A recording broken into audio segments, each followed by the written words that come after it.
గత 5 ఏళ్ల పాటు వైసీపీతో అంటకాగారు. నిబంధనలను తొంగలో తొక్కారు. కింది స్థాయి సిబ్బందితో అర్ధరాత్రి గోడలు దూకించారు. సోషల్ మీడియాలో పోస్ట్ పెడితే టీడీపీ కార్యకర్తలను చితకబాదారు.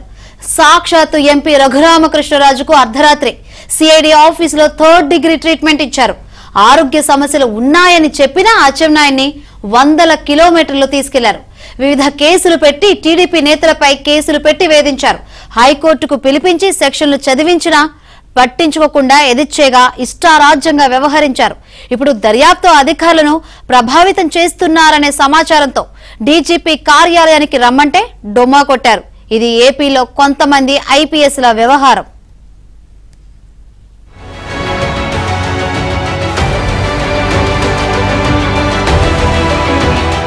రాష్ట్రంలో 2019 నుంచి 2024 వరకు అధికారంలో ఉన్న వైసీపీ మంత్రుల అండ చూసుకుని కొంతమంది ఐపీఎస్ అధికారులు రెచ్చిపోయారు. నిబంధనలు సైతం పక్కన పెట్టేశారు. ఐపీసీ బదులు వైపీసీ పీనల్ కోడ్ ని రాష్ట్రంలో అమలు చేశారు. సాక్షాత్తు నరసాపురం వైసీపీ ఎంపీ రఘురామకృష్ణరాజుపై రాజద్రోహం కేసు పెట్టి సిఐడి అధికారులు గుంటూరు సిఐడి ప్రాంతీయ కార్యాలయానికి తీసుకొచ్చి అర్ధరాత్రి 3rd డిగ్రీ ట్రీట్మెంట్ ఇచ్చారు. సోషల్ మీడియాలో పోస్టులు పెట్టారని అమరావతికి చెందిన టీడీపీ కార్యకర్తతో పాటు వెంగళరావు అనే మరో టీడీపీ సానుభూతి పరుణ్ణి చితకబాదారు. టీడీపీ మీడియా ఇన్ఛార్జ్ దారపునేని నరేంద్రను కూడా తీసుకెళ్లి చిత్రహింసలకు గురిచేశారు. ఇలా మాజీ మంత్రులు అచ్చెన్నాయుడు, కొల్లు రవీంద్ర, దేవినేని ఉమా, సిహెచ్ అయ్యనపాత్రుడు, టీడీపీ నేతలు ధూళిపాళ్ల నరేంద్ర, చింతమనేని ప్రభాకర్, పట్టాభి వంటి పలువురు నేతల్ని వెంటాడి వేధించారు. వీటన్నింటికీ ప్రధాన కారణం వైసీపీతో అంటకాగిన ఐపీఎస్ అధికారులే.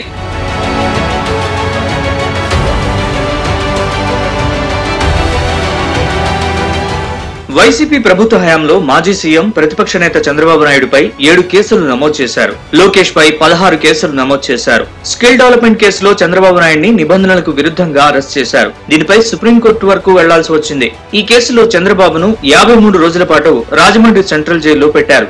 అప్పటి ఐజీ కొల్లి రఘురామిరెడ్డి నిబంధనలకు విరుద్ధంగా వ్యవహరించారని ఆరోపణలొచ్చాయి. అప్పట్లో ఇంటెలిజెన్స్ చీఫ్ గా ఉన్న పిఎస్ఆర్ ఆంజనేయులతో పాటు సిఐడి చీఫ్ సంజయ్, చిత్తూరు జిల్లాలో రిషాంత్ రెడ్డి, ఇలా అనేక మంది ఐపీఎస్లు ఏకపక్షంగా వ్యవహరించారని ఆరోపణలొచ్చాయి. వీరందరినీ కూటమి ప్రభుత్వం అధికారంలోకి వచ్చాక ఎటువంటి పోస్టింగ్లు ఇవ్వకుండా జీఏడీలో రిపోర్ట్ చేయాలని ఆదేశించింది.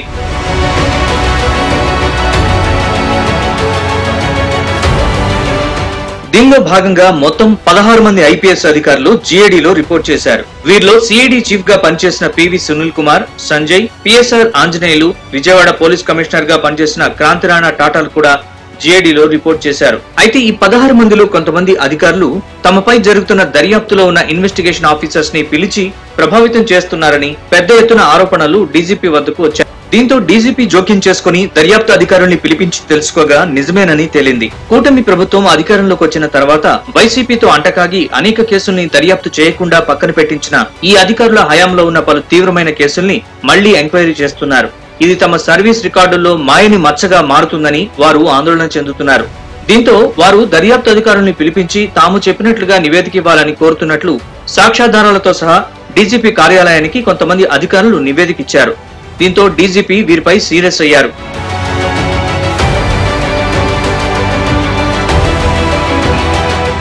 విఆర్ లో ఉండి జీఏడీలో రిపోర్ట్ చేసి పోస్టింగ్ కోసం ఎదురు చూస్తున్న ఈ 16 మంది అధికారుల్ని ప్రతిరోజు డీజీపీ కార్యాలయానికి వచ్చి అటెండెన్స్ రిజిస్టర్ లో సంతకాలు చేయాలని ఆదేశాలు జారీ చేశారు.